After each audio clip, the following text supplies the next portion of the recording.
Hi, I'm Julie Wilkins with Julie Wilkins Yoga, and I am offering small selections of yoga exercises for people with spinal fusions, particularly those of you like me who have had extensive spine fusion surgery for scoliosis. So again, I was fused 25 years ago from the levels of T3 to L3. I had the Cottrell-Dubosset rods put in place, and I have been happy, healthy, and thriving in my body ever since, with small periods often on of having pain and discomfort, usually related to many other things going on in my life. Yoga has been one of the tools that I use to manage my body, to manage my stress levels, and really reconnect with the body that I have, rods and all.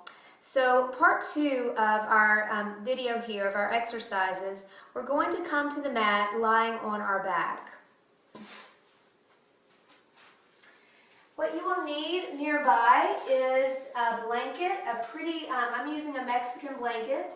These are usually yoga blankets, but any blanket will do. I'm also going to use a strap. This is a yoga strap, but you could use a towel if you don't have a strap handy. So the first thing I'm going to do is I'm going to come to lie on my back, and I'm going to do bridge pose. So I'll lie on my back with my knees bent, my feet flat on the floor. I'm going to have my feet about outer hip width distance apart and close enough into my body where with straight arms I can just touch my heels. I'm then going to place my arms down, fingertips pointing up, so I can lift my chest and actually begin to work the muscles of my upper back and shoulder girdle. I'm going to plant my feet down into the mat, and for bridge pose, I'm going to lift my hips up to my degree of comfort. Make sure the center of the back of the head is pressing down and your shoulder blades are pressing down.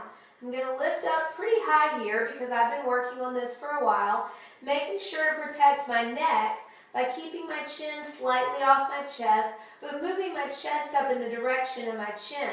I'm going to squeeze my hips towards each other, squeeze my legs in towards each other, and stretch my chest up as much as I can comfortably do. And then I'm going to slowly lower down and pause here. And I may repeat that for 5 to 10 times, and that's called bridge pose. Next, I would like to show you how to do a supported bridge pose with your blanket. So you're going to take your blanket and you're going to fold it in like that, half to half. And then you're going to very tightly roll your blanket so it looks like it's like a small bolster, okay? May not be perfect, but it's very effective. Okay, so I have my small little bolster now that I've rolled up in this blanket. And this pose particularly is really soothing if you're having any lower back pain. Those of us who've had fusions, we know that our unfused lower vertebrae take all the stress. So they are vulnerable to degeneration, and we have to be extra careful and nurturing of those lower lumbar discs. So I love this pose. It's a supported bridge pose. I'm going to hold my blanket and come back on my back to a bridge position. I'm going to lift my hips, and I'm going to take my blanket and place it just under my lower back and sacrum. And I'm going to rest there. I might even draw the skin of my lower back and buttocks down towards my heels, and this gives me a nice release of my lower back.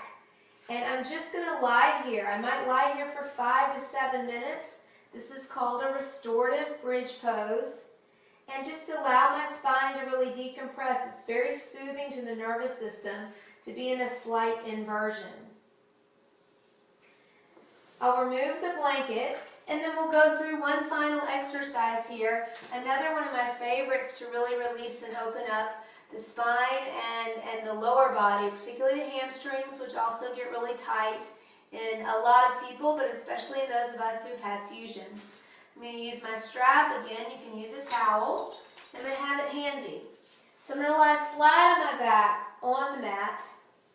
I'm going to start with my right leg, and I'm going to hug it into my chest. I'm going to flex both feet nice and strong, being very stable in my body. And then I'm going to take my strap, wrap it around the ball of my right foot, and extend my right foot straight up to the ceiling. Hold the strap in the right hand as close to my foot as I can. Okay, if your hamstrings are tight and you don't have this 90-degree angle, that's fine. You might be more like here, okay? So if you're here, perfectly fine. Stretch your legs long and breathe into the shape of the pose as you open up your legs, open up your lower body, and just pause here for several breaths. Then I'm going to weight myself down, literally weight myself down, press down through my left side as I open my right leg out to the right, but at the same time staying really grounded through my left side. So I'm going to get a big stretch here. I'm going to straighten my left leg longer and get even more of an opening here. And this feels really good. I'm up against a wall, but if I wasn't, I would want to open my left arm completely out to the left to really try to stay weighted down on my left side. I'm going to stay here and stretch for several breaths. Come back to center. Remove the strap. Pause for a moment. Feel what's going on in my body. Connect. And then I'll change sides and do the same stretch on the left. So try those exercises and find me at www.juliewilkinsyoga and let me know how it's going for you. Take care.